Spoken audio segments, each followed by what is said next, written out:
This is took my whole life. We have our lives, and a lot of my neighbors don't.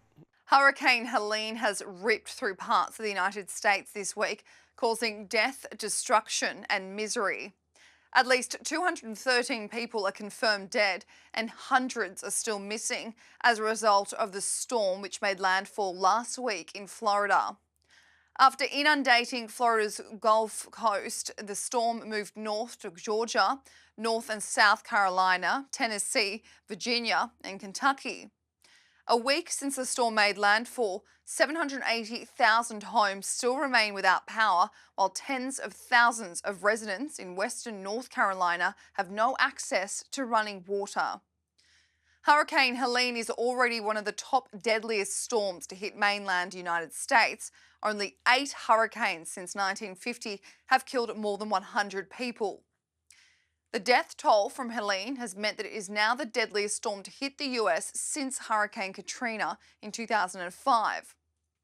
The Biden administration has provided more than $20 million to survivors, but at this stage, it could cost up to $34 billion in recovery efforts. However, Congress is still on recess, so additional funding from the government cannot be approved until November. However, millions have been donated to the Red Cross so far. Let's look at some of the most insane footage from last week. This video made the rounds of a man and his dog being rescued from their boat in Florida.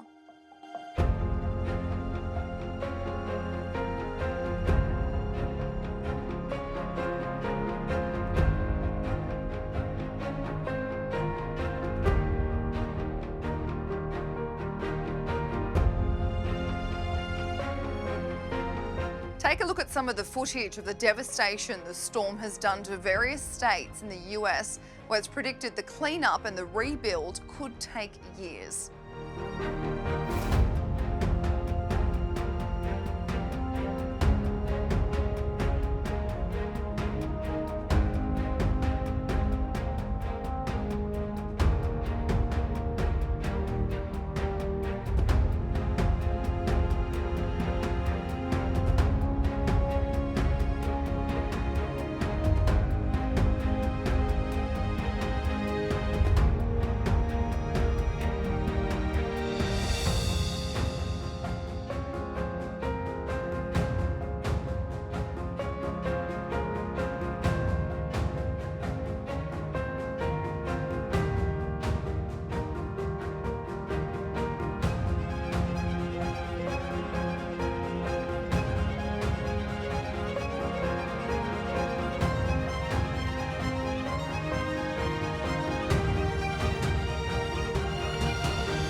Multiple Americans have spoken on camera, devastated by the storms that have inundated their towns, ruined their homes and communities.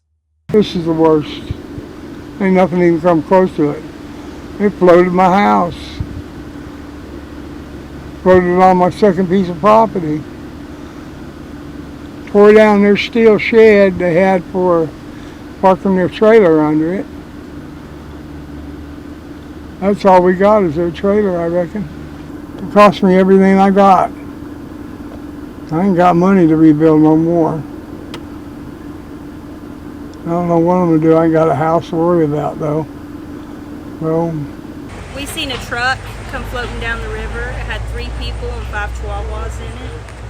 And then the Swiftwater team got them. And then people started screaming there was another truck coming down. And there was an old man and his wife pinned up against that second tree over there. We had neighbors wading through water to get them. Well, out of all the floods that have come through here in the 71 and 73 years they've lived here, it never came up past the front step of the house. This one came through the house.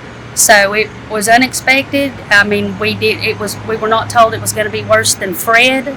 Fred was like the disaster here. So really nobody was that prepared. Debbie, it messed up stuff, just little minor stuff. This has took my whole life.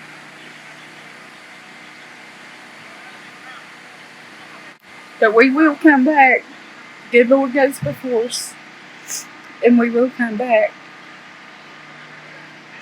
I cried. I still cry. Yeah, you walk into a place that you know what it looks like and then it's not there. It's pretty hard, but thankful that we had, ourselves here to take care of things, to assess it, and I don't know. It was pretty hard. While we have really been hit hard, we have our lives, and a lot of my neighbors don't, and so I would hope that they would be prioritized, I guess. On Thursday, President Joe Biden travelled to both Florida and Georgia to survey the damage caused by Helene and to speak to local leaders about how best to respond. I see you, I hear you, I grieve with you, and I promise you we have your back. We're going to stay until you're restored. Donald Trump was in Georgia earlier this week, where he told residents that he had spoken to Elon Musk to provide free Starlink internet to those affected by the hurricane. They don't have communication. They don't have anything right now. We're trying to. I just spoke to Elon. I'm getting him. We want to get Starlink hooked up because they have no communication whatsoever. And Elon will always come through. We know that. And so we're working on that, getting them hooked up. They asked me whether or not that would be possible. And we're going to try and get the Starlink in there as soon as possible because they have no communication. And throughout the region, our hearts are with you, and we are going to be with you as long as you need. It's called an hour of need. You're in our prayers, and we pray to God. And throughout the long weeks that lay ahead, you're going to have a lot of work, but the end result is it's going to be good. We just wish so many people weren't so badly hurt and in many cases, sadly, no longer with us.